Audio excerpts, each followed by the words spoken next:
Assalamualaikum warahmatullahi wabarakatuh dan selamat pagi semua. Apa khabar?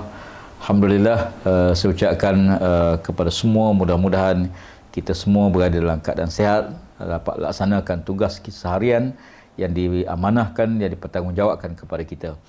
Pada hari ini saya ingin menarik ataupun mengadakan sedikit saja perbincangan untuk sama-sama kita berusaha ke arah suatu gerak kerja kita bersama yang terkadang sebenarnya dia merupakan satu usaha yang kita buat mungkin kecil tapi mempunyai impak yang sangat besar, iaitu berhubung dengan isu kehilangan air.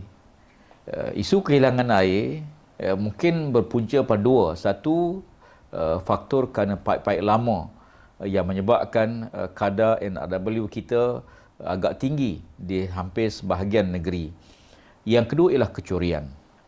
Yang saya nak sentuh pada pagi ini ialah tentang isu kecurian air. Mungkin isu ni kita rasa tidak besar, tetapi walau apa pun sebenarnya ramai yang rasa curi air ni tak rasa macam mencuri. Ramai yang kadang-kadang ambil air dengan cara yang tak betul ni, dia tak rasa bersalah pun, dia tak rasa berdosa pun yang dia buat. Sedangkan isu kecurian air ni, sama ada dicuri air untuk kegunaan keluarga dia, kegunaan untuk memasak dan sebagainya, dengan cara yang tidak betul, menyebabkan operator air, syarikat air mengalami kerugian. Di waktu yang sama, kita harus ingat bahawa isu kecurian air, sama ada untuk kegunaan rumah, tapak-tapak pembinaan, bahkan mungkin juga berlaku tentang kawasan-kawasan industri dan sebagainya. Kita boleh bayangkan kalau kita minum air yang dicuri, yang tidak diambil dengan cara betul, kita masak air curi, air yang dicuri, yang tak dibayar bil,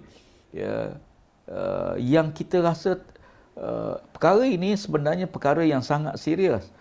Kita kalau kecurian ataupun rasuah kita rasa jijik, dan sebenarnya mencuri air, yakni tidak bayar bil air. Bila kita tak bayar bil air, bermakna air yang kita minum itu air yang kita tak bayar. Bila air yang tak bayar, berarti kita berhutang. Tuan-tuan bayangkan, bila rumah kita, anak-anak kita minum air yang tidak dibayar. Ini bukan kecil punya dosa. Ini bukan kecil-kecil punya. Ini dosa besar. Sebab kita membesar tubuh kita daripada sumber yang tak betul, daripada sumber yang haram.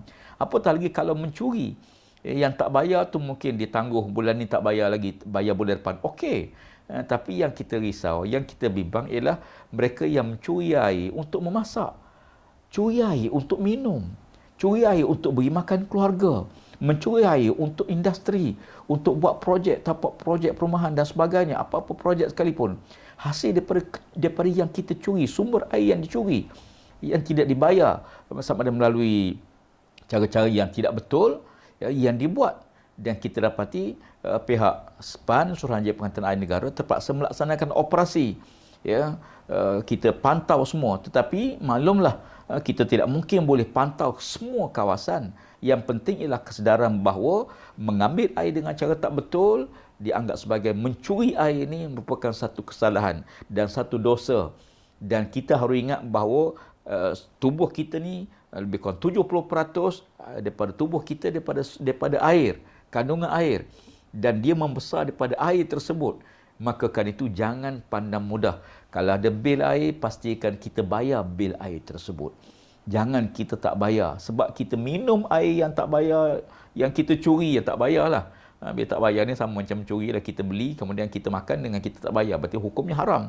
Dari segi syarak hukumnya haram. Maka jangan kita anggap mudah.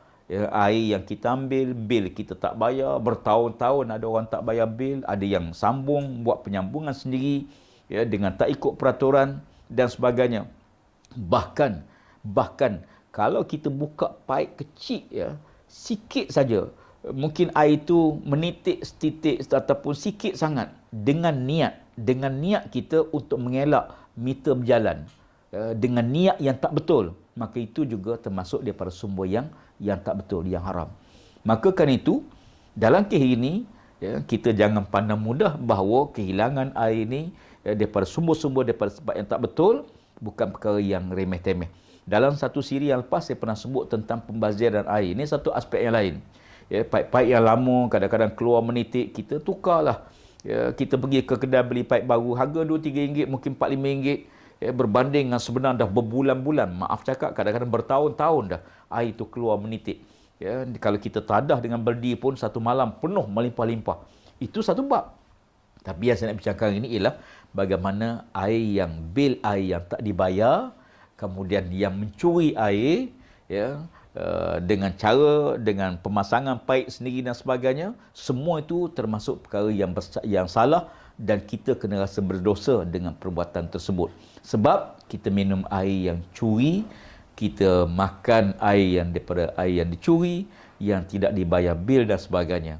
Oleh kerana itu, urusan di peringkat kementerian kita akan laksanakan pemantauan, operasi dan sebagainya, tetapi tuan-tuan, marilah sama-sama kita bergerak ke arah menjadi warga negara yang berguna, pekerja yang baik dan rakyat yang mentaati, mentaati peraturan undang-undang negara dan mentaati perintah Allah Subhanahu Wa Taala. Apapun kita nak supaya keluarga kita, diri kita, keluarga kita, masyarakat kita besar tumbuh daripada sumber yang halal, bukan sumber yang haram.